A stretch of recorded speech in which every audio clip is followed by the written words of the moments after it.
You're listening to the We Are Libertarians podcast network. Find all of our shows at wearelibertarians.com.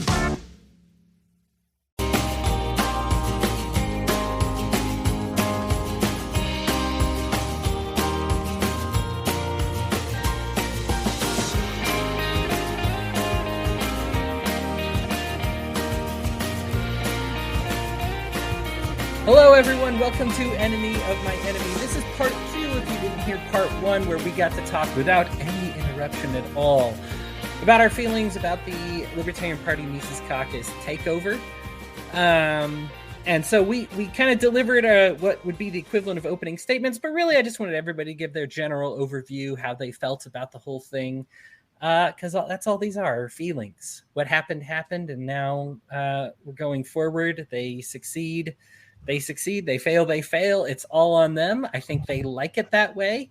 I'm glad that they like it that way, because I think as much as we're going to debate about in this episode, it's kind of going to prove itself right or wrong. Anyhow, I've got Lou, I've got Brian, I've got Sam, I got Jacob. And if you have any questions and you are watching live, please hit me up with the questions. Please keep them as civil as possible. Remember that everyone here is a friend of mine. It's okay to have very serious disagreements with them. I have very serious disagreements with them as well. But we get nowhere by saying, oh, my side won, my side lost. I'm not talking to that side. I'm not talking to that side. In my opinion, that's kind of how we got here to begin with, and why there is no cohesion at all. And so that's where we're at. So please let us know. I do have a great question here that I want to circle the table with. This was from Helen. This was the first question we got, and it was so good. I remembered it the entire time. And it was, how are you all going to keep from being sore winners / sore losers? I'll go ahead and start with the question, since I've had the most time to ponder this one. I think for me personally, I accept the loss and I move on. I think for me, it's what I wanted and what I was gifted at doing was not welcome, and it was not successful. And so I said, you know what? Instead of just saying, screw it, because I don't believe in it, I like what I do. I like the work that I do. And here's the other thing. I say it's not successful.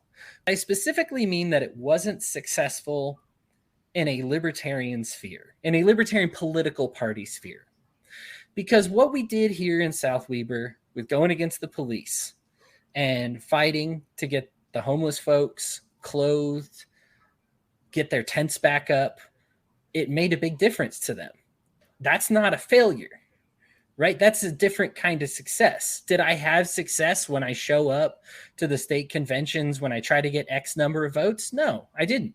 I'm not good at it, flatly. I'll admit I'm not very good at the political sides of stuff. I've tried before. I thought that was the way to go, especially with my Republican history. And it turns out I had quite a few advantages when I was working as a Republican strategist that you don't quite get when you're a libertarian strategist, right? So I kind of walked in thinking, oh, I'm a hot shot. This is going to be great. And it didn't work out well at all. Now, here's the thing. I can whine and cry, and there's a lot of people who, I got to say, they've chosen to make their entire identity about being against the LPMC, and I just don't see that as an identity. You don't identify with stuff that you hate. You identify with stuff that you love, and I think that is how the success comes. It's okay to say something bad about it. In fact, I think that it makes your criticism all the more stinging when you have a full identity and you're like, oh, by the way, I don't like this too. Right? Versus I'm the guy who hates everything, and look who's on my show this week who I also hate. It's like, well, yeah, we know where you stand. We know you hate it. You hated it before the TV. It's like that guy who hates the movie before the movie's even on because they know they hate the director. Like, you could be right? But at least let it go, let it do its own thing. So for me personally, to stop being a sore loser, I wish them well. I'm going to do my own thing. I'm going to do what works. Now, at the Libertarian Party, I don't want to mislead anybody. If the Libertarian Party suddenly becomes a successful vehicle for my type of services, I would come back. But I kind of am having so much success outside of it that I don't want to come back. For me, it wasn't working before. It really wouldn't work now. And I don't think, and even when it's working ideally, that's really where I'm the most gifted at. Like for me personally, what I am good at is successful at a local level. I have a tough time changing the culture of a whole nation. I do all right with changing the culture of my block, of my street, of like the cops in my neighborhood and getting that reformed and things like that. And that's something that to me I have more success with. So for me, that is how I keep from being a sore loser. I don't hate them. It's just that's where I'm at. Let's turn it over to Brian. How do you keep from being a sore loser / winner?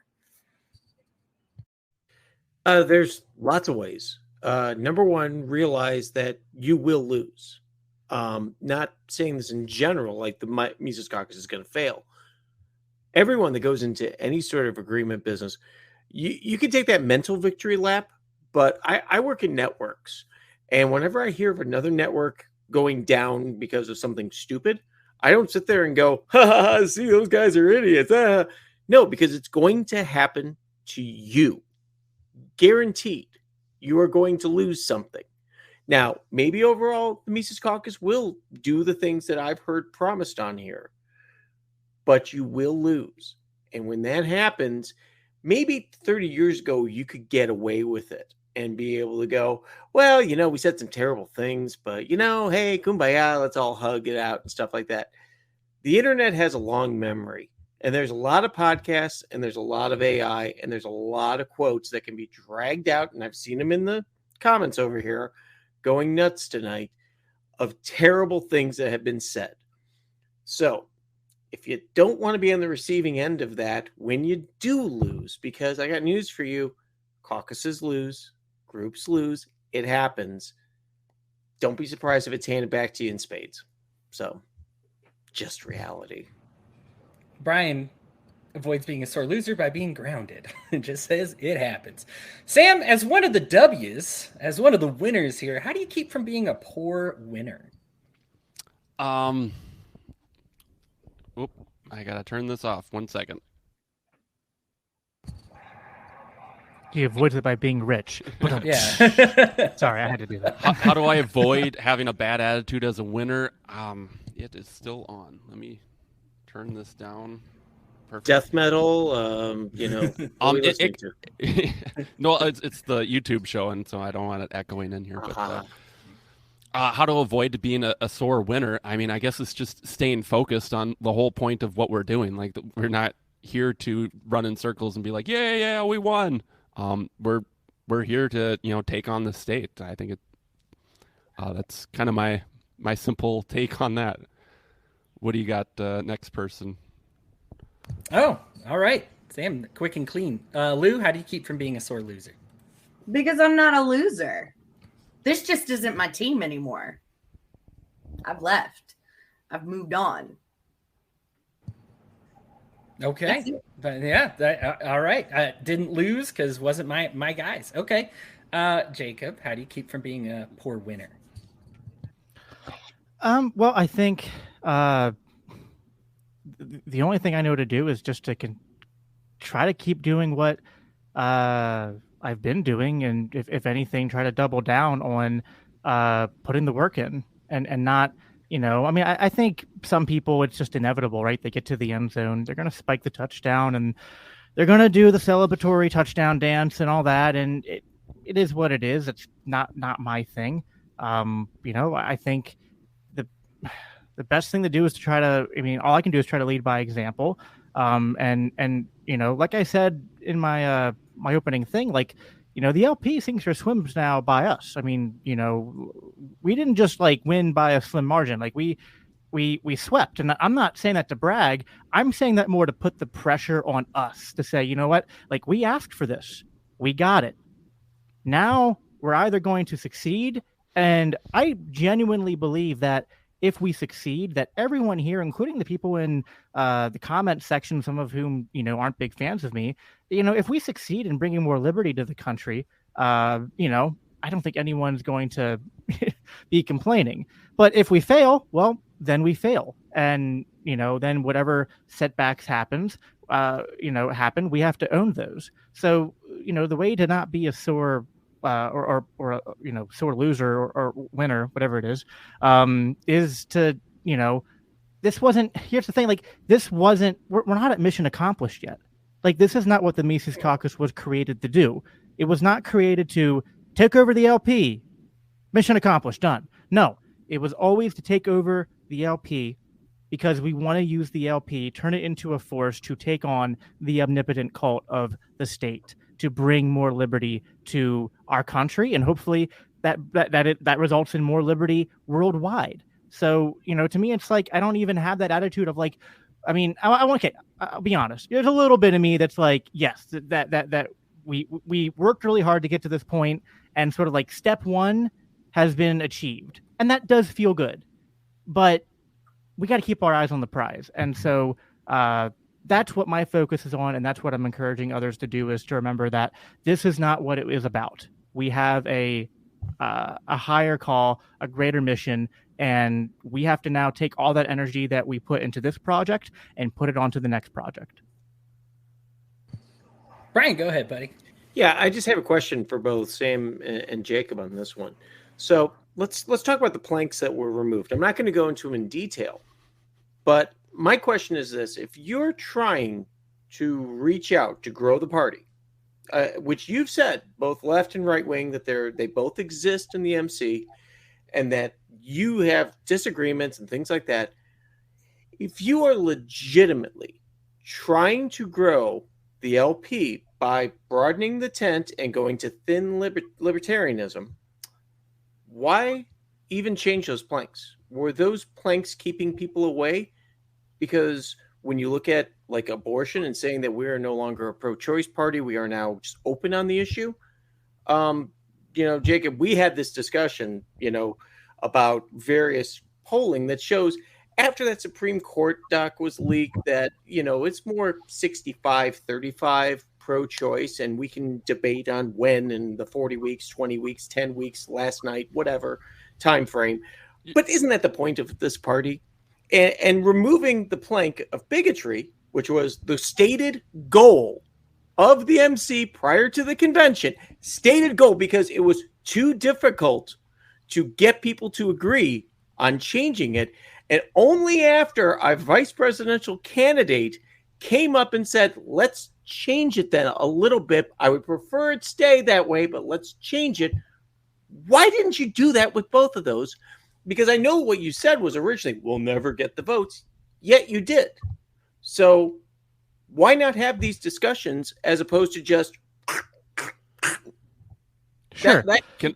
Those are fair questions. I'll take them one at a time in order, and then Sam can chime in if he wants. So on the abortion plank, I think this is actually the easiest to defend.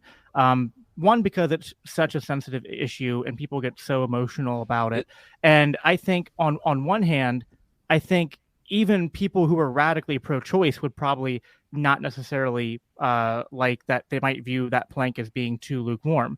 Certainly pro-lifers were not a fan of that plank. And I don't think that plank, you know, is even an adequate, fair description of what the libertarian position on abortion is, because guess what? Like, there is no consensus on what the libertarian position on abortion is. Like, we're, you know, like when we could get into the weeds debating over statistics and studies and how to, you know, best base, you know, the pulse of the country in terms of the percentages as far as where they are at in terms of their opinion. But within the libertarian movement and party, there is absolutely no consensus as far as I can, as far as I can tell, as far as, you know, what should our views be on abortion? Because for one, you have the divide between anarchists and minarchists, right? Well, if you're a minarchist who is pro-life, well, your position is going to be like, well, if the government only has a few legitimate functions and one of them is to protect our rights and to, like, you know, stop murder, and abortion is murder, that kind of puts a pro-life minarchist in a tough position. Now, I'm more of a pro-life anarchist, so I have a different perspective on that. So until the libertarian movement kind of, like, you know, settles that issue, I think, the LP is better off not having that plank in there, because then this allows, you know, individuals and individual state affiliates and individual candidates to then talk on the issue as they see fit, and everyone can come in I was and gonna say, say, wait. No, Yeah, I'm I'm next. so sorry. I'm next. Cleansing breath. Cleansing next. breath, Lou. But Cleansing before breath. we move on to the next plank, I have a response to this, so I'm gonna let you finish because I'm fucking Kanye. No, we can do it one plank at a time if that's better. Yeah, absolutely. I want you to finish this one. I agree. Because And I'm. since- Whoa, I should go first since I'm trying to be short-winded respectful, too. but this is some bullshit. Go ahead. Just kidding. Well, go ahead, yeah, Sam. finish. Okay, Well, I don't know if I had much more to say. So I Yeah, had a lot of I have a lot of questions about the bigotry thing. So let's keep it to the abortion. I'll just do the abortion part. Okay, perfect. Okay, so and yeah. that way Lou and Sam, you guys can get in here. Go ahead. So yeah, we could have tried to get the 2/3 and discussed it and everything like that, but literally the other side was running out the clock, so we wouldn't have time. We prolonged the entire convention by like 2 hours. They were literally taking down sound equipment around us, and we were using loudspeakers. I do So- wonder how much that cost the party, by the way. But yeah, Thanks, I suppose.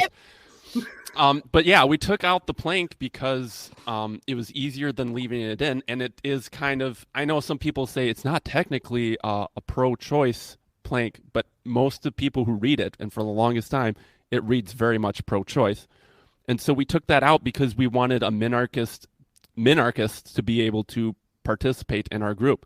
And if you say what the government, the way it was worded, it like. the It was government should an be Arne- removed from the issue. Yeah. Exactly. So we wanted Which to be able to even- welcome minarchists, and you say, well, if you look at the population, this many people are pro-choice, this many people are pro-life. Okay, but we're talking about libertarians. We're talking about liberty-minded people, and we wanted to reach a bigger tent of those people. Those are the people we're trying to reach. For the longest time, the Libertarian Party is trying to reach actual libertarians, people who value liberty, and we've been doing a bang-up job of it until just very, very recently. Okay, I as the think- only uterus-having person in the room. Christ almighty. I'm we win sorry. by default. I deny your lived experience. All right, Lou, go ahead. Woke Oh AF my Lou. god. Okay, so please explain to me. Actually, don't, because I already know verbatim what the plank said. You know, and I'll keep it pretty short here for time's sake. But it ultimately was that we understand as a party that there are good faith arguments on all sides.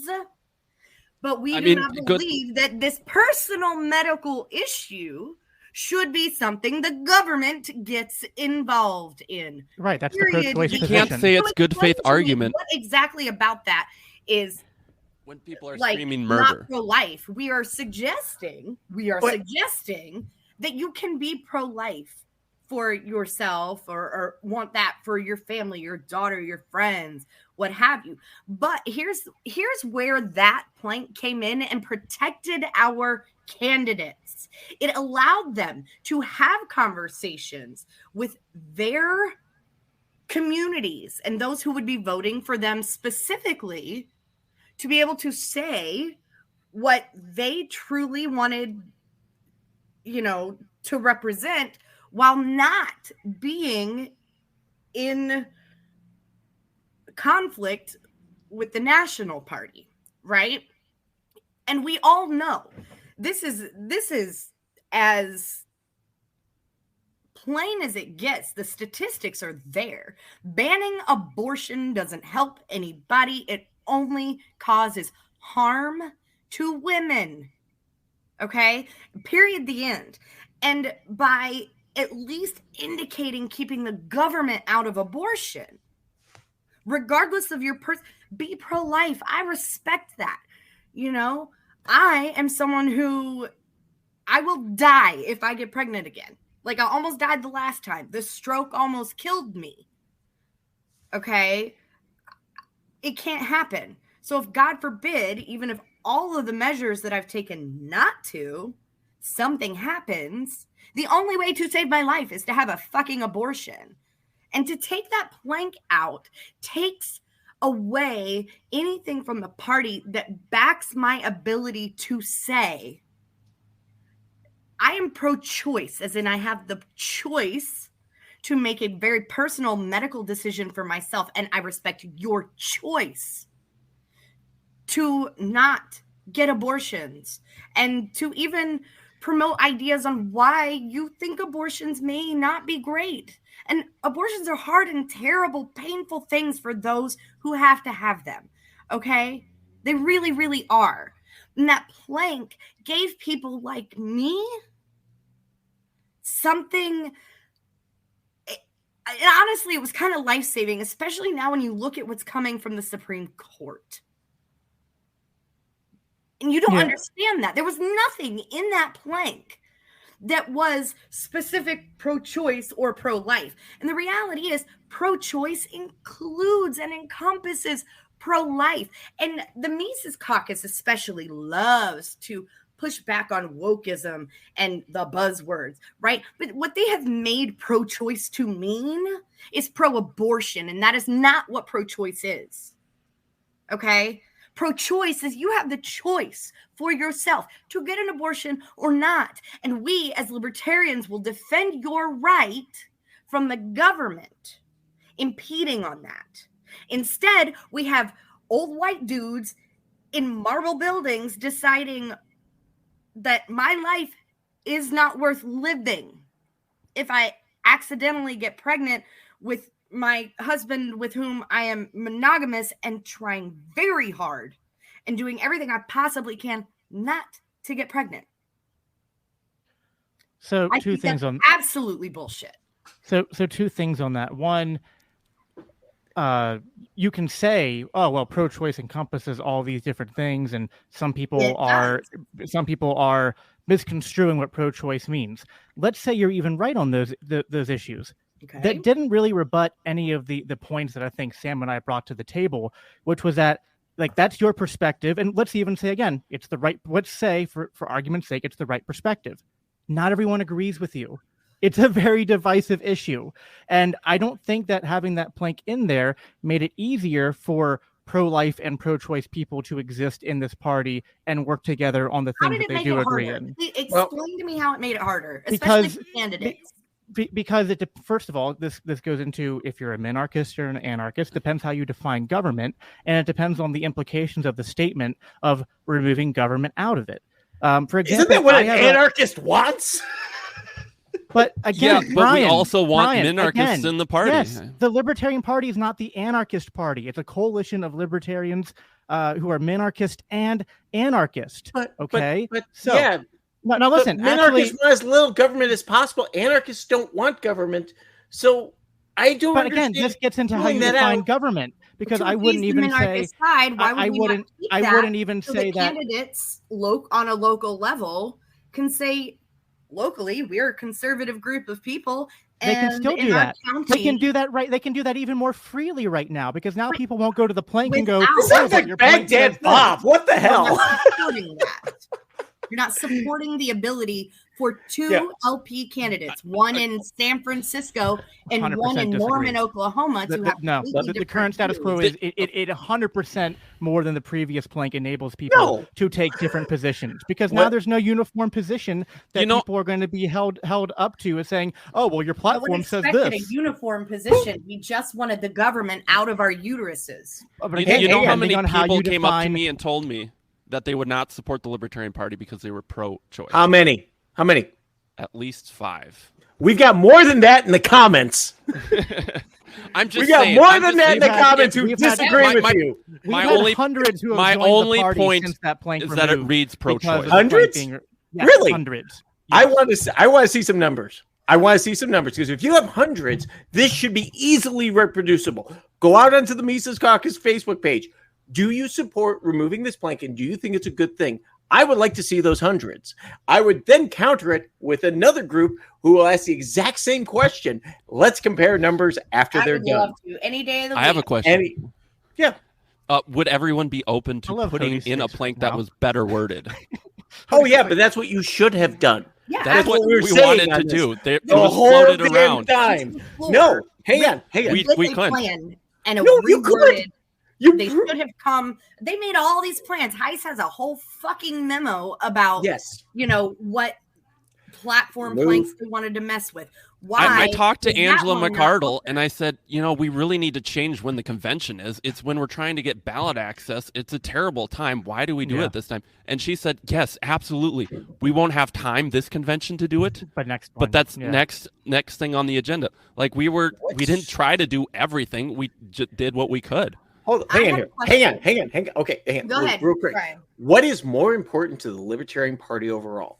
Number one, removing those planks, or number two, changing the schedule so that we can work on ballot access. Which one is more important to the party? Am I going to have to defend ballot access? Okay, Sam, I'm going to put you in the hot seat on this one. Please explain to us what happened in Minnesota with their 5 statewide candidates and why they didn't get ballot access this year. Well, a lot of people quit the party. I don't know what you're asking exactly, like why it didn't happen. Read something to you. It was not an intent. If you're asking if it was intentional, like we tried not to. I mean, we literally had one of the Mises Caucus people stay home from Reno just to make sure we were getting ballot access. I mean, in past years we've hired people and we've kind of got new leadership, and it was hard. People we elected, people we wanted to stick around, just quit. That was part of it too. I want to kind of pivot back to the focus on this. I didn't kick them out. We literally elected them. We voted for them. Hang on. I want to pivot back for a minute here, okay? I'm going to channel my best Camille Vasquez here because, by God, when I grow up, I want to be her. I'm going to read this to you and tell me if I've got anything out of context here. National is going to affect more change and bring a larger movement through messaging than we will ever see with statewide candidates this year. A lot of you are very task-oriented, and that is great, but please, please, please don't forget the broader vision of what we are doing. None of us signed up to lose again. We signed up for a bigger movement and a fucking revolution. Also, don't forget the absolutely massive amount of effort it took to get delegates to nationals. If you promised to go to nationals as a delegate, please keep your word. Each one of you represents countless hours of effort. Don't ignore that. If we don't win in Reno, we are fucking doomed. And I would like specifically to repeat a larger message or a larger movement through messaging than we ever will with statewide candidates this year. I mean, where am I wrong? I mean, we fight every year. Like this was our convention. If we work hard, maybe we have a long shot chance of getting 5%. Okay, that's not gonna. We're trying to win elections. What were you saying? You're on the board for LPMN, correct? Yes. So do you not have an obligation then to ensure that your work is in their best interest? And can you name a year prior to this year that we have not managed to get statewide candidates on the ballot in Minnesota until you as a board member said, please, let's focus on Reno. Fuck our statewide candidates. Like, honest to God. I mean, like, really, I would like you to reflect on that for a minute because that's a problem. Okay. I believe in ballot access. I think it's important, and I think we need to do all of that. I think having someone on the ballot in every state, like I didn't even know the marijuana party existed until I went to vote and saw they were on the ballot. I think it was super important, and I think we dropped the ball a little bit. I dropped the ball, and I take full ownership of that. But I do think Reno was way more important. Angela McArdle is going to do a lot for this party. I mean, I'm sorry. What's it going to cost? I don't think you are, but I hope to God that you are. Hang on. What's it going to cost to get ballot access back in Minnesota? What's it going to cost now? And is Mises nothing. We just have to run another candidate again. And actually, the presidential candidates give us. We're just going to have to petition again. This is what we've been doing for 50 years. We petition to get on the ballot. We get on the ballot, we lose, and then we start all over again. This is kind of the Mises strategy of doing something a little bit bigger, a little bit more long term. Not being on the ballot is not even being in the game. We're not in the game right now. We're not in the game right now, Lou. We almost won, and then we 1% didn't. of the vote last election. We're not even in the same room as the people playing the game right now. But we're not even trying. At least doesn't seem like we are. They haven't been trying for fucking 10 plus years. That's for damn sure. Hey, all right, well, prove us wrong. I will sit here and wait to see it. And by that I mean I want to see candidates that are not Trump light. I want to see our numbers grow. And I don't want Trump light candidates. Fuck that. Then hang on. Then why, if you want candidates to grow, then why do you want our numbers to grow? You want our numbers to grow. Okay. You want numbers to grow. Then how are you going to do that? By pushing messaging, which is going to be viewed negatively by not only wrong. Really? I'm sorry. I was doing a I have the numbers right here. I will send it to you. Why did we have an over 20% drop in Libertarian membership over the past year and lose over 1,000 for that? 1,000 during the convention? Why did we lose that? Tell me. Are they all woke? Is that what the quote was? They were all woke assholes like me, Mr. who's tagged as a right-wing guy? Is that what it is? I'm the right-wing woke asshole? The wokest righty I know. Jesus. I mean, this is the thing. You guys are losing the sales debate when we talk about selling liberty and things like that. You are pissing off your customer base. Your hardcore libertarians been working for years. We're going after more. We're leaving a small niche market that hasn't been growing, and we're saying, you know what, we need to target different customer bases. By going ahead and making national news for saying we no longer think bigotry is bad, by making national, at least in libertarian news, for adjusting the abortion plank. You guys are sucking on messaging for these people. Hardcore. Mises Caucus posted bigots' rights are human rights. Yes. Hello. So let me ask this, because I think that this is a fair question because this is the tide has turned here. Lou, why did they win then? Why did Mises win? Yes. Well, okay, you can go back, and I don't have all the documents in front of me. There are communications between Heiss and a number of people about their recruitment strategies around Trump. There are recruitment strategies for... Oh, is this the get the GOP to register libertarian for a day to change the numbers and then unregister? I saw those, yeah. I mean, there's a handful of things that were absolutely scammy. And there's also the fact that a lot of us who have worked really hard for years, some of us decades, are just fucking tired of trying to say, hey, world, we're not bigots and we support your right to choose and we support your rights to freedom and all of these things. And at some point, yes, I understand the idea of let's get in there and fight it, right? But there also comes a point where you have to just go, you know what? I'm not going to win this one and you can have it. And I don't want to be associated anymore, period. And there's nothing wrong with that, okay? There's nothing wrong with that. Because I'm not going to pretend. Are we going to move on to the bigotry plank now? Because God, yes, please do. Let me guess. Brian, Brian, go ahead. Yeah, I will get us into. I will introduce one last piece about this. Okay. As coming in, removing that, doing all this stuff has reflected so negatively on the party as a whole, and all I've heard is arguments and complaints with regards to it's going to be better. It's going to be better. Okay. If it's going to be better, then I'm going to be amazed to see how you're going to do it when you've pissed off 20% of the libertarian membership that they've left the party. You've got 3 people here who are tired of the shit. And if you think that's going to grow across the spectrum here, I'm not quite sure how you're going to do that, but I wish you the best of luck. I think that's the gamble, and I think they could be right. We've doubted them before, and they had the numbers, and so this is kind of. I was going to say about the numbers. I can tell you this much: the one thing I do want to go on record here, please. Sure. The previous leadership has sucked. The Libertarian Party leadership Right. has continuously 100%. sucked. But we have great candidates and we have shitty leadership.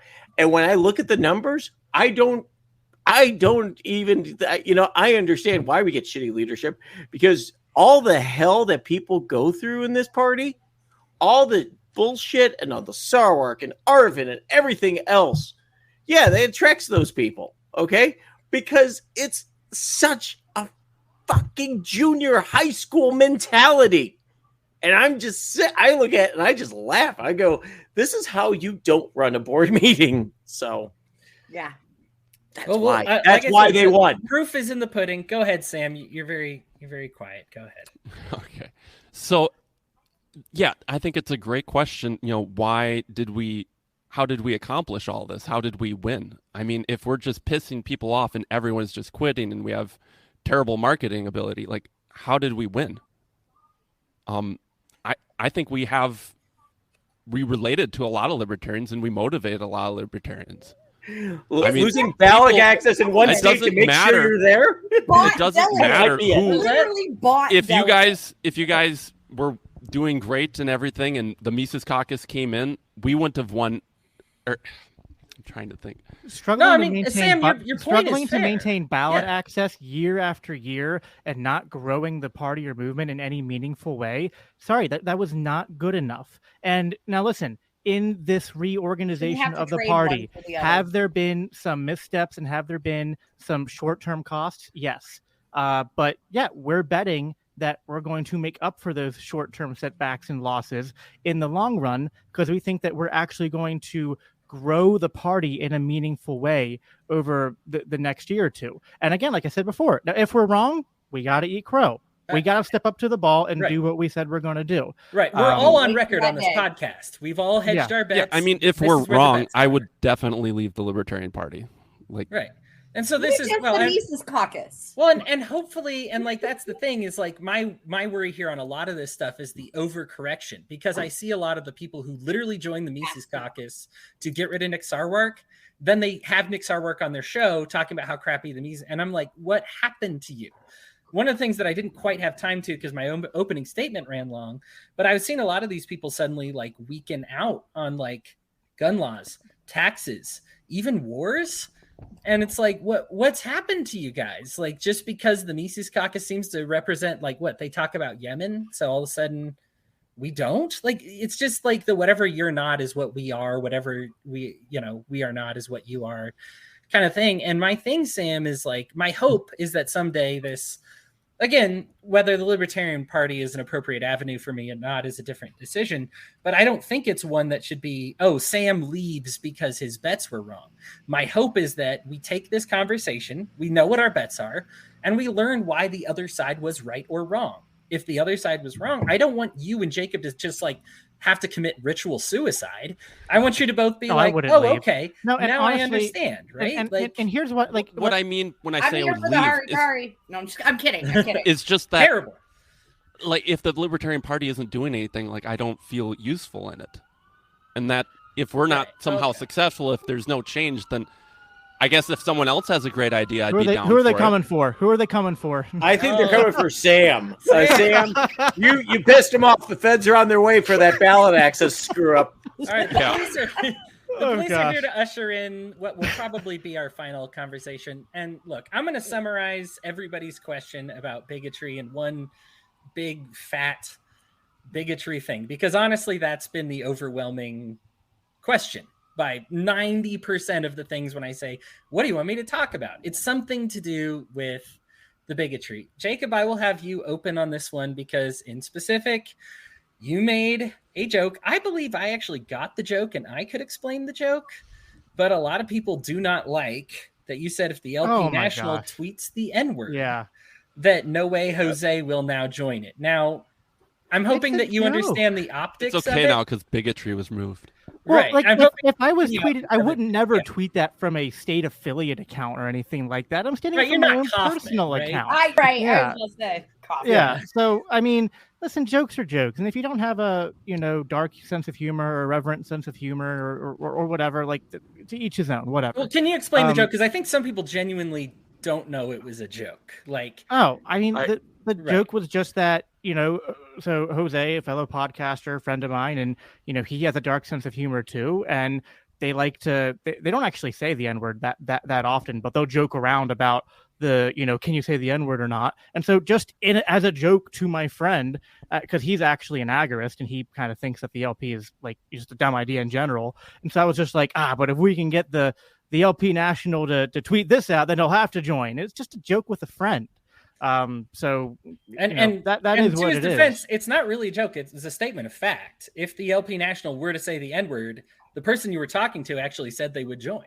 I mean, just playing along with the joke. I mean, right. I don't think he would ever join the LP anyway. He's a hardcore agorist. As far as the bigotry stuff. So I did not actually think. So I wasn't at Reno. My wife just had our fourth child, so that was way more important than going to Reno, was to stay home and kind of support her postpartum, because she's had 4 kids in 7 years, and that is rough. So I literally am like her bond servant right now, trying to wait on her hand and feet. Give her a break, Jacob. Yeah, right. She's giving me a break. Okay, let's set something straight here. Okay, giving us folks from Utah like a nervous sweat, man. But I actually didn't think. Some people were talking about removing that, and I was like, there's not going to be enough time and enough support to do that. And I knew some people within the MC who were actually like, yeah, I don't know if we actually want to remove that. I think the reason that it passed was mainly because the compromise was made on the floor, that I think actually makes it better. Because the problem is, now listen, I know Spike said he was kind of like, he didn't want it to be removed, but his reason was, well, the optics kind of look bad. But Spike shares the criticism we have of that language, because he says, well, I wouldn't have wanted it put in the first place because it's kind of stupid, meaningless, and vague. Like, well, what is bigotry? And then if bigotry is bad, and even if it was well defined, it's like, well, we condemn it as irrational and repugnant. It's like, well, that doesn't really do anything. That doesn't really tell me anything about like the libertarian answer to whatever bigotry is. What we took that line out, and what we substituted it with, which actually Angela McCardle and Spike Cohen were the ones who workshopped this, I think is brilliant, which is that we as libertarians, we uphold the right of all individuals, regardless of race, sex, religion, or any other attributes that pertain to their, individual identity or expression. So, I mean, I didn't quote that verbatim. That's my memory of it. I think that's pretty close. Which I think that is the actual libertarian position. And instead of this, I know Brian and Lou and even Hody, to a certain extent, you disagree with me. We've had this talk. You might be surprised, sort of. Okay. I think that the problem is that bigotry has become this overused word in our culture, and that people in the center and on the right. And I remember even being kind of annoyed by it when I still was a Democrat, because I would just be like, well, what is this, right? And we condemn it. And this is something I actually talked to Hody about on my podcast before, which is like, well, bigotry is irrational. Let's start there, right? To some extent, and actually Hody's talked about this before too, like sometimes prejudices and bigotry, like they are, I wouldn't say rational, but they're natural, right? Like some people sometimes will, because of bad experiences that they've had with a particular group of people, will develop a prejudice. I'm not saying that's good, but that or rational. It's an experience, and reactions right. are often irrational, right? Right. Yeah. So I mean, by nature, we're not born bigoted. Does that getting a little bit into the weeds there? I mean, and again, depends on what you mean by bigotry. I'm just kind of saying, I think that humans having prejudices is natural. What element of that is a social contaminant, and what element of that is somewhat some maybe biological evolutionary forces at play? I mean, smarter people than me would have to weigh in on that. I tend to think it's always a mixture of nature and nurture, but I certainly agree that a lot of it is learned, and that's what we have the most control over, and that's what we should, as libertarians, strongly try to do, is to foster better environments that push back against that kind of stuff. Shut up. But Yeah. So, so I think that the solutions that were at play and likely to be made, I'm happy with where things ended up. I know some people are concerned over the optics. Some people will run away with this and go, "Oh, look, they removed the line that says we condemn bigotry. That must mean they're super pro bigotry." And it's like, well, again, that might happen for some people that do nothing more than read a headline from Reason Magazine, which pretty much only libertarians read anyway. But I think for people that look down into it and read more and see, oh, it was replaced with this language, and what's the libertarian platform, and look at the diversity that exists within it. Again, if we're a bunch of bigots, it's weird how much diversity we have. So I think that in the short term, will it gain a little bit of bad PR? I guess, and the internet lasts forever. But I personally think that the degree to which people think that this is like a giant catastrophe that's going to be like an albatross around our necks, I really don't think it is. I want to, if it's okay, I want to jump in here really quickly, and I want to agree with you. I don't have a problem with what was adopted as the reword. I don't have a problem with that. No. And in a way, I understand, bigotry as being this sort of overarching term. I don't want to say that, there's no real definition. Like, we all know what bigotry is. It's hating a person or treating a person differently, badly, whatever, because of XYZ trait. Right. And that could be race, it could be gender, it could be sex, it could be any kind of identity, anything, right? Disability, religion, whatever. Okay. So, I don't disagree, and I don't have a problem with the rewording. But what I do have a problem with is that Michael Heiss wanted it gone. And much of the Mises Caucus wanted it gone. Their initial response wasn't, hey, let's clarify this. That wasn't what they wanted. Yeah. You can't deny that. Oh, no, I won't. And I didn't agree with that. I preferred to try to amend it from the start. Some people were concerned, they didn't think we were going to have that 2/3 to actually amend it. And so the plan was actually to remove it this year and to just draft something new to implement in the following convention. But the way it worked out is better. That's fine, but I've literally, of all of the things that Heiss and leadership has published around this topic, I've never heard that. You're the only person I've heard say that. Heiss, I know I've seen Heiss say this. He even said this on a couple podcasts in the past week. I don't know how much he said it in the. Why didn't he say it at the before, Reno? Why did he say that? He did too. He did too. I'm just saying the most recent ones are saying that the plank.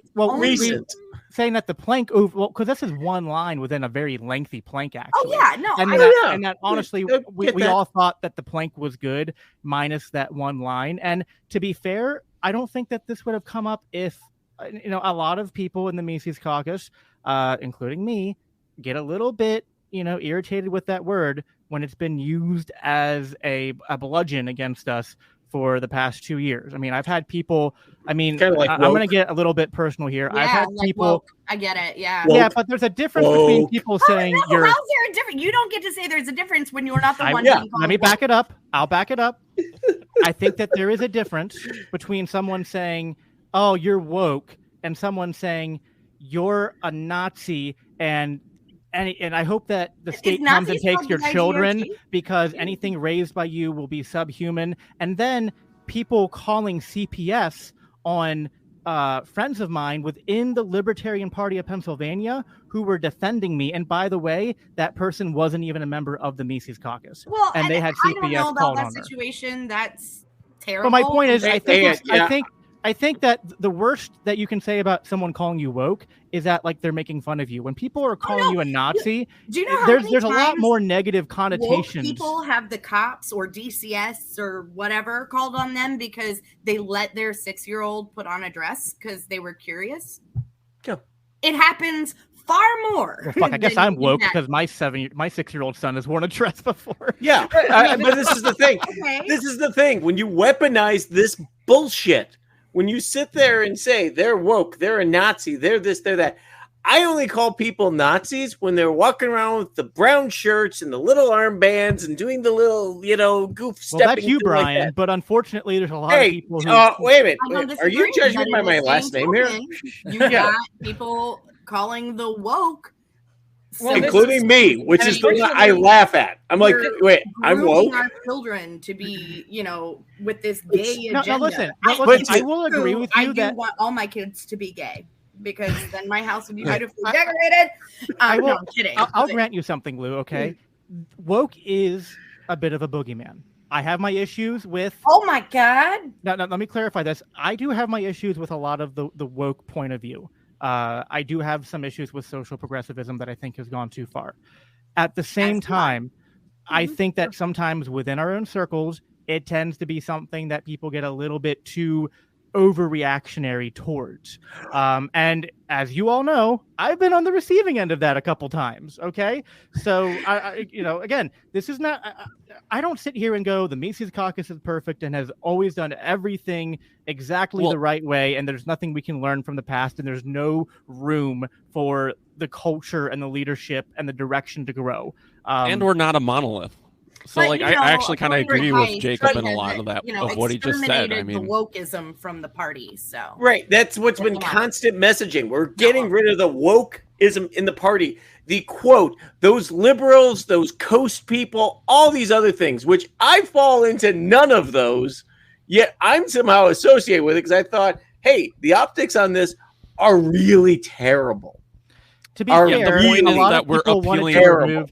People wanted to remove that plank too because they've seen the Libertarian Party, national and affiliated people focus over the last 2 years on issues that are specifically catered to appeal to people in that crowd, and talk about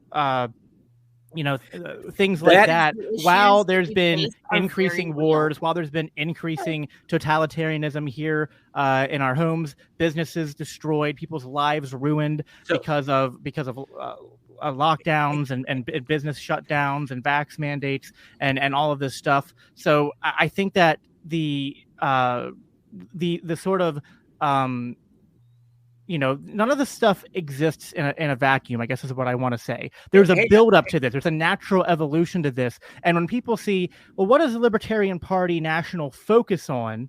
And then we see what they're focusing on. And when they're challenged on it, they reflexively, to the cows come home, just over and over again, cite that one line of that one plank over and over again in the context of 3 to 4 years of calling the fastest growing and now largest faction within the movement a bunch of Nazi bigot Trump supporters, and that this all started when Nicholas Sarwark said, well, the Mises Institute isn't a fascist organization, but it's the favorite think tank of Nazis and fascists, which is what really started a lot of the rallying cry to go F this. We're no longer, now listen, I'll end on this. A lot of what started the push for the takeover was that people said, you know what, enough. We're being demonized by the party that bears our namesake, and enough is enough. It's been a joke. It's been a failure. It shits on us, and we're going to take it back, and we're going to change that. What we have to avoid is we need to now be gracious that we have that power to not do the same thing to the people who aren't part of our crowd. And that is definitely something that I am. Hang on. This is one point I got to make here. That plank is older than all of you except for me. It's been on since 1974. But it's been 1974. It's been presidential candidate was a gay man. It's been on since it's been removed before, but it's been there, so you can't blame it on wokeism. Oh, it's been there because we just want to serve the woke people. It's been there since 1974. It's been removed. It's been put back on. Sam, go ahead. So I was largely indifferent about the whole thing. Then how did you vote? I voted the other plank was way better. Everyone agrees on that. So obviously I voted for the new plank. But saying, bigotry is irrational and repugnant is kind of like saying we think we should have good ideas, not bad ideas. It's just kind of a nonsensical statement. So I like that fact that we reworded it and made it a lot better. The other thing is that's kind of like the progressive. That's kind of like the progressive Yeah, so it's kind of the progressive MO is just to say things that sound nice, and so I'm kind of glad we got rid of that. 1974. I mean, progressivism is kind of old, and yeah. So that woke statement is only 3 years younger than me. Okay, got it. Good job. Yeah, I mean, progressivism didn't start yesterday. Like, this is, I don't know. Someone tell me the history, but it's been around for at least 100 years, right? So here's progressive era. Thing. We got to start coming to a conclusion here. Yeah. And obviously we're not. 2 more hours. 2 more hours. 2 more hours. Can I make a request? Can we take over this podcast? I'm hoping that our viewers will back me up here. But given that it's June and we're kind of on this topic, I would love for our next episode to be on Pride and the history of Pride. That'd be cool. I'm good. Yeah. Mm-hmm. I mean, you're kind of putting me on the spot. It's my show. Viewers don't. I know, that's why I did it. No, I mean, I you know what? I'm totally all about that. In fact, this actually kind of brings into me one of the points that Chase had. I love you, Chase.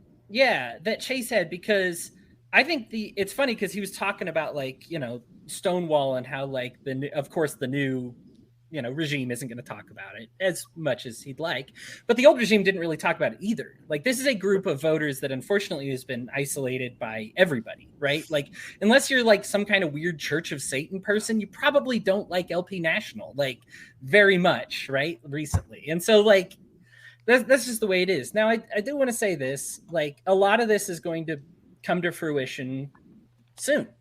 A lot of this, I am actually, and I know I've said this in the chat, and say what you will about this, I'm glad it happened, because I'm sick of supposing what will be. Let it be.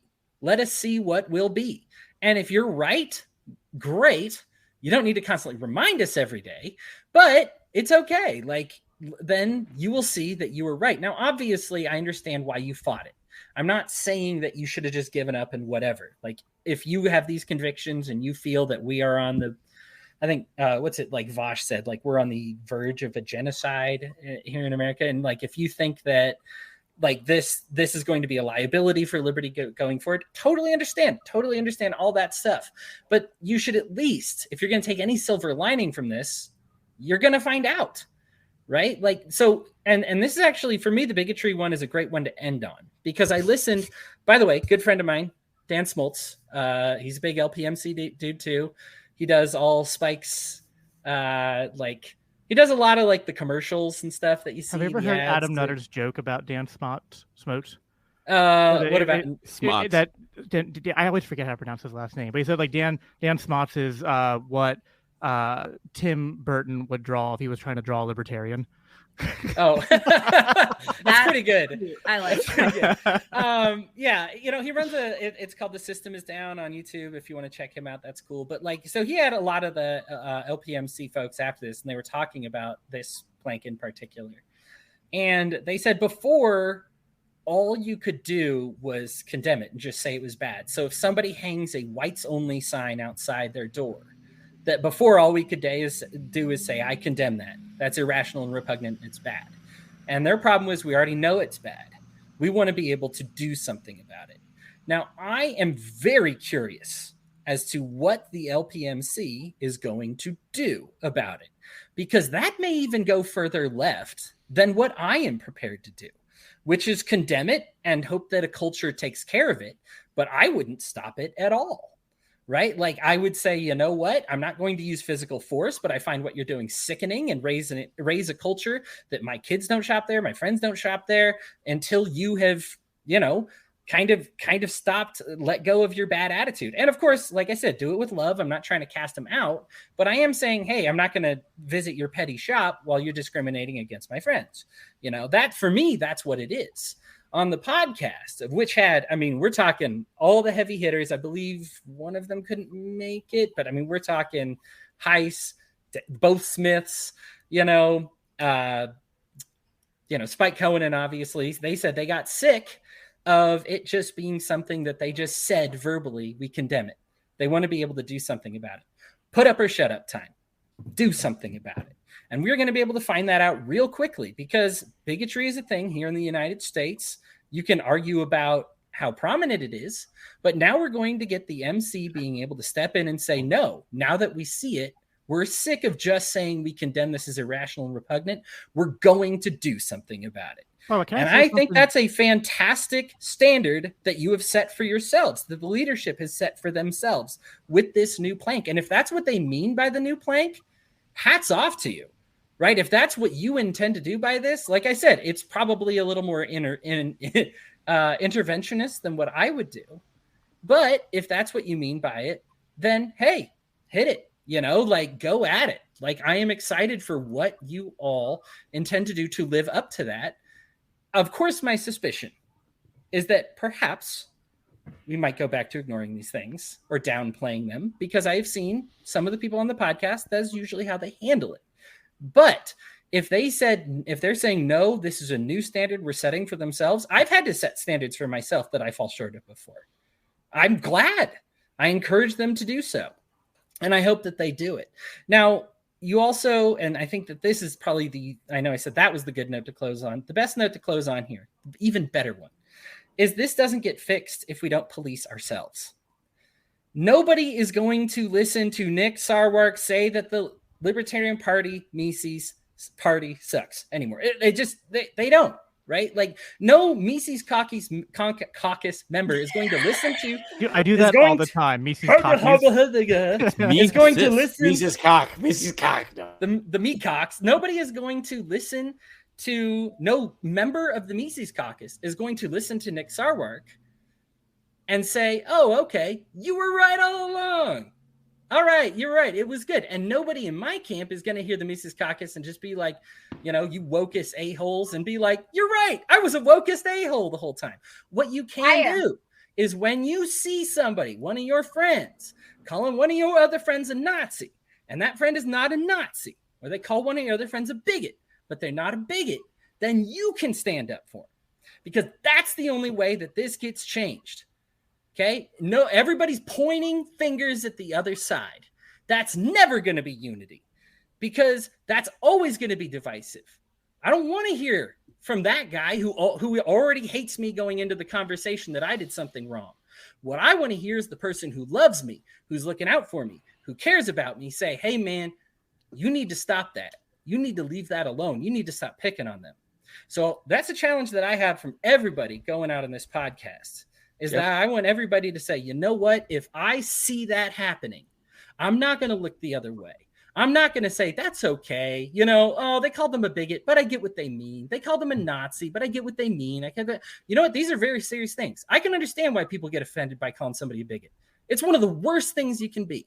I can understand why you get offended by getting called a Nazi, because it's one of the worst things that you can be. And so we need to reserve those moments for times when they make sense. I'm not saying you never use the word, but I'm saying you say, hey, back off, dude, right? If you can't stand up to your friends aren't going to stand up for you, right? Or these other people that you're pretending to cross the aisle for, be nice to, aren't going to stand up with you, okay? So what I'm saying is that you guys, if you want a real change and you want the next time to be any different, because if the MC, look, I'm predicting the MC to fail. You've got other people predicting the MC to succeed. Whatever. At some point, we're going to come to this juncture again. And instead of them or us, we need to be able to say it's them and us. And here's what we're going to do together to actually achieve liberty. And if we just keep the finger pointing, if we keep the condemnation going, if we keep the hate going, if we keep saying here and here and here, and these are the people that we need to cast out, and this is the behavior that we need to condemn, and here's that wording that I hate. If you are defined by what you hate, you will never have a definition. You will not fit in any box, because you're just going to go all over the map, just being anti whatever your enemies are, and allow your enemy to define and control you that way. Some of the people who are anti-Mises caucus, I swear, were the best recruiters for the Mises caucus. You could not have done better. Nick Sarwark or Jackie Perry, you could not have done better than driving people. You did not do better than Dave Smith as far as driving people towards the LPMC. Mm-hmm. You did not. Okay. And you need to realize that right now. If you're friends with these folks, I'm not saying you have to disown them. I'm not saying you have to chastise them. And I'm definitely, in fact, I won't even ask. Do not treat them badly. However, encourage them to change and encourage yourself to change. Right. So like, this is really important. What we saw when bigotry got applied to people that it didn't fit, they went overboard, according to some, and just took it out.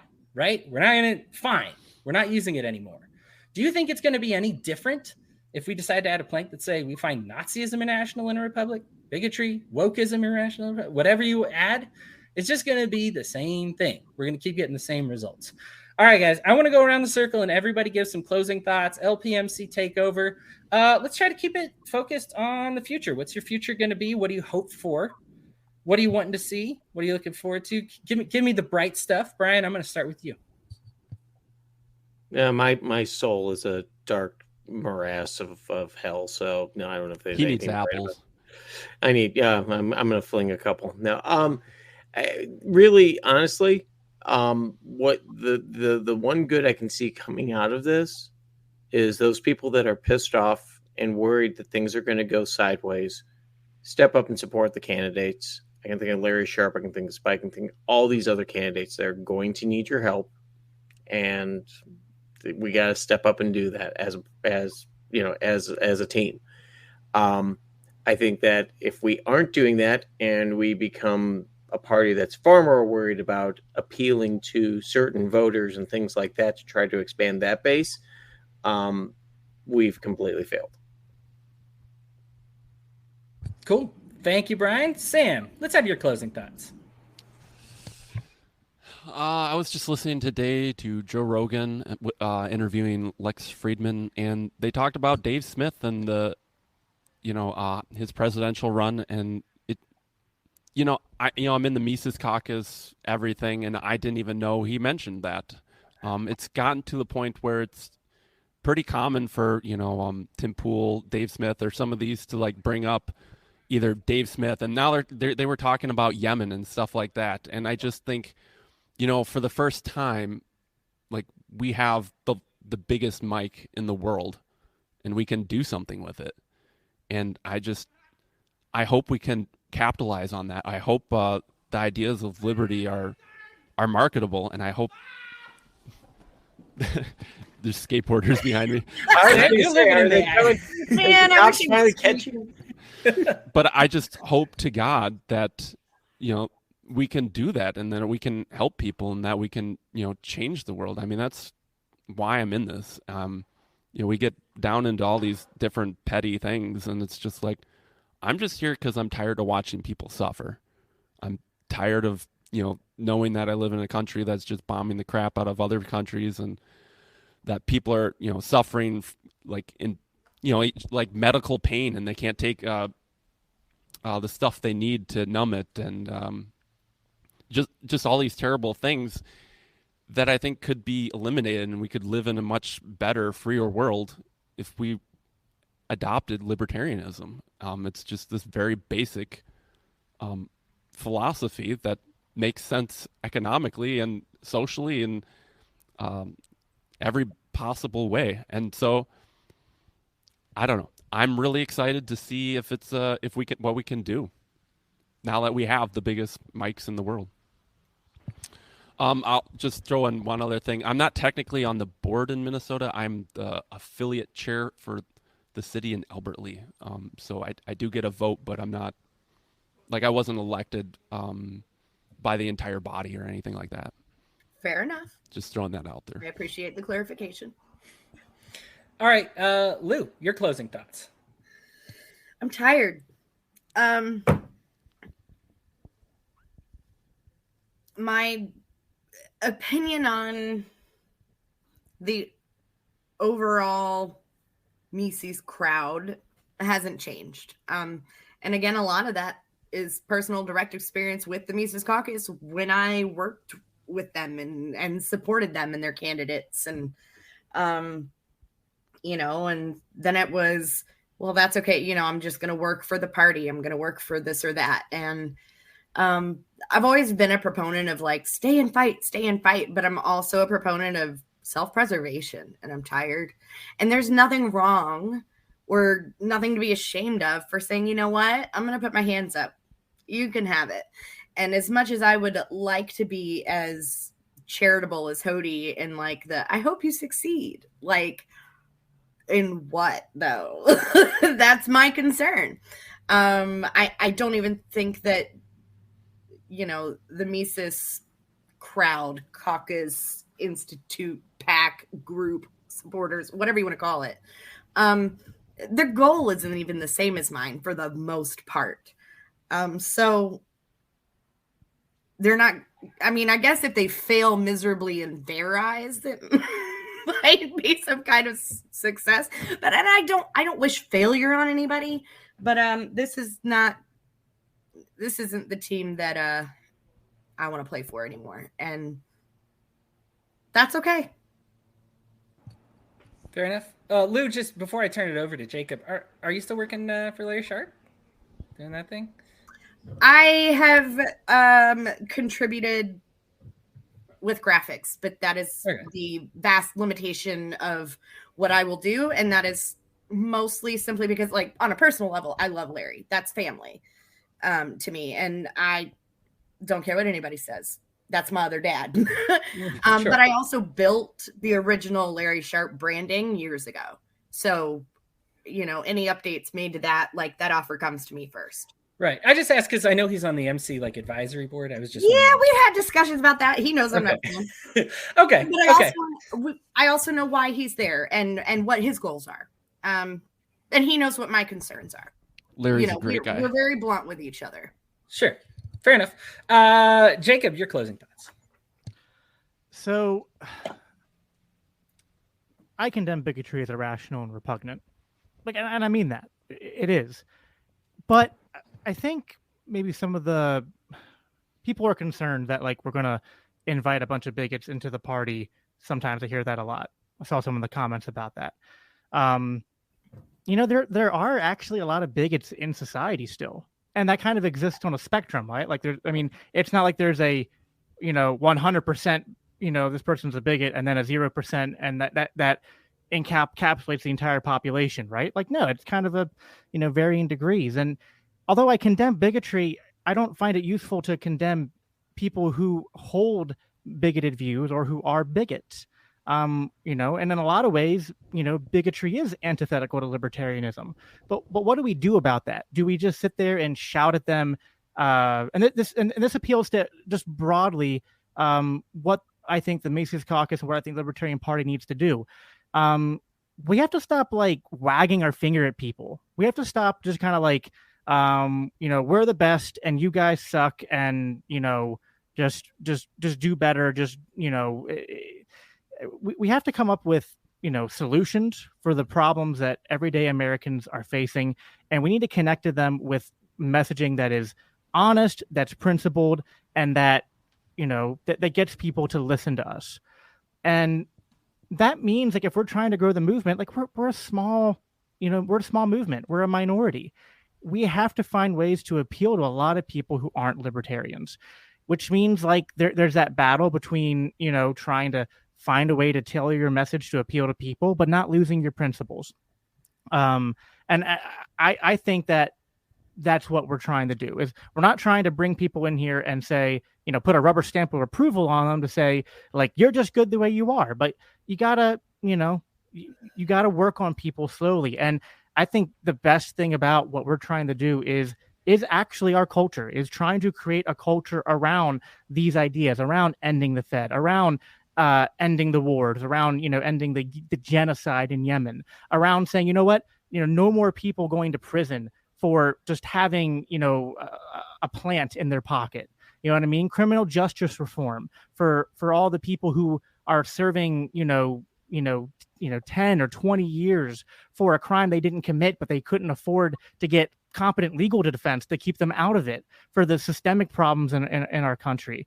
A lot of these things and a lot of the economic stuff we focus on, these are issues that people care about, but they're going to come in and they're not going to have, they're not going to be perfect libertarians yet. And really, none of us are perfect libertarians. We're all still growing. We're all still learning, and yeah. and so that is what, that's what I see as somebody who's in the MC. And it's not perfect because nothing is. And we have to continue to grow ourselves as we continue to try to bring people in and help them grow and go on this journey together. And I'm grateful for people who are in the MC who are friends of mine, but I'm grateful for people who are not in the MC as well. And if you want to work with me or work with us, we're 100% willing to work with you. 100%. This is, someone in the comments was saying that my message was, we took over, so now F off. It's like, no, I'm saying we're in charge now. I'm just stating a fact. I'm not trying to gloat, but whether we succeed or not is on us. If this isn't the team for you anymore, that's fine. I'm not going to force you to stay. But if you want to stay and work with us, even if you have reservations, I encourage you, let's expand our communications. Let's continue reaching across the aisle. Let's continue good faith conversations like the ones that we had here. And let's, we're not going to solve every problem, and we're not going to come to 100% agreement. But if we can try to do our best to lay aside some of the side disagreements that we have, to focus on the things that we do share in common and to work together towards growing the movement and getting libertarians into office, that's what I want to see this party do. And that's why, I continue to work to do that. Thanks, man. Thanks, everybody, so much, especially my hosts. I'll start with them. Lou, Brian, Sam, Jacob. You guys are awesome. This is obviously 2.5 hours out of your evening, and I know that is not for nothing because we're all family folk. And so I really do appreciate you being willing to give the time. With Lou and Brian back, we are in some serious business, y'all. So I hope we can get some more of these. We had a lot happen while we're gone. Everything from, goodness, Lou, you may hate yourself because I was thinking we got to talk Roe v. Wade, but I guess we got to talk Pride next week. Look, we could do either, honest. And if we're down to a single hour. No, you're good. Yeah, if we're talking a single hour, obviously we got more stuff to talk about it. So I just wanted to say we're back. If you're an audience member and has been, hey, I got a lot of encouragement. I know we were off the air for a little bit there to come on back. Thank you so much. I know this is something that people want. Thanks for my hosts, obviously, because it's not possible for me to have a podcast that talks about different perspectives unless I have the different perspectives here with me. So thank you so much for being those different perspectives. Everybody who's listening, thank you so much. If you tuned in this long with an open mind and heart, I really appreciate that. It means a lot to me. My kind of people, honestly, the audience that listens to this show is my kind of people. I very infrequently find myself needing to boot people as much as I do, even on my personal accounts, because the people who want to hear the opposing viewpoints, they just tend to mesh with me, and I'm just really grateful for it. So I'm not going to linger any longer because I just wanted to say we're back. I'm excited. Thank you for tuning in. Everybody take care of yourselves. Love yourselves. Love each other. Love your friends. And we will talk to you next week. Be gay, do crime.